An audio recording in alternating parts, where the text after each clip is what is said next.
এক ছেলে গাছ থেকে আম চুরি করে খাইছে। তখন সেই ছেলেকে এলাকার লোকজনেরা হুজুরের কাছে ধরে নিয়ে এসে বলছে, হুজুর এই আম চোরের বিচার করে দেন। হুজুর তার কিতাব বের করে সমস্ত লোকের সামনে কিতাব খুলে পড়তে আরম্ভ করলো।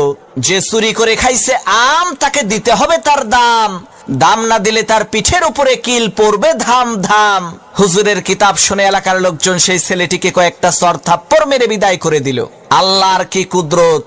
কয়েকদিন পর সেই হুজুরের নিজের ছেলে ডাব চুরি করে খাইছে। তখন এলাকার লোকজন হুজুরের কাছে এসে বলছে, হুজুর মানুষের ছেলে আম চুরি করে খাইছে দেখে বিচার করলেন, এখন আপনার ছেলে তো ডাব চুরি করে খাইছে, বিচার করেন তো দেখি। লোকদের কথা শুনে হুজুর তার কিতাব বের করে বলল, ভাইরা আমার, কিতাবে লেখা আছে যে চুরি করে খাইছে ডাব তার হয় নাই কোনো পাপ। তখন এলাকার লোকজন বলল, হুজুর বুঝলাম ডাব খাইলে পাপ নাই, কিন্তু আপনার ছেলে তো একেবারে পাকা জোনা খাইছে। হুজুর তখন কিতাব থেকে পড়লো, যে খাইলো জোনা তার নাই কোনো গুনাহ। এলাকার লোকজন বলল, হুজুর ডাব খাইলে পাপ নাই, জোনা খাইলে গুনাহ নাই মানলাম, কিন্তু আপনার ছেলে তো নারিকেল খাইছে।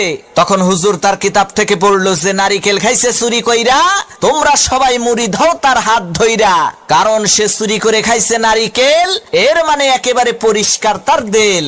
তখন এলাকার লোকজন বলল, সর্বনাশ, হুজুর আপনার ছেলের বিচার করার কোনো দরকার নাই, আপনি আমাদের ছেলেরই বিচার কইরেন তাই হবে।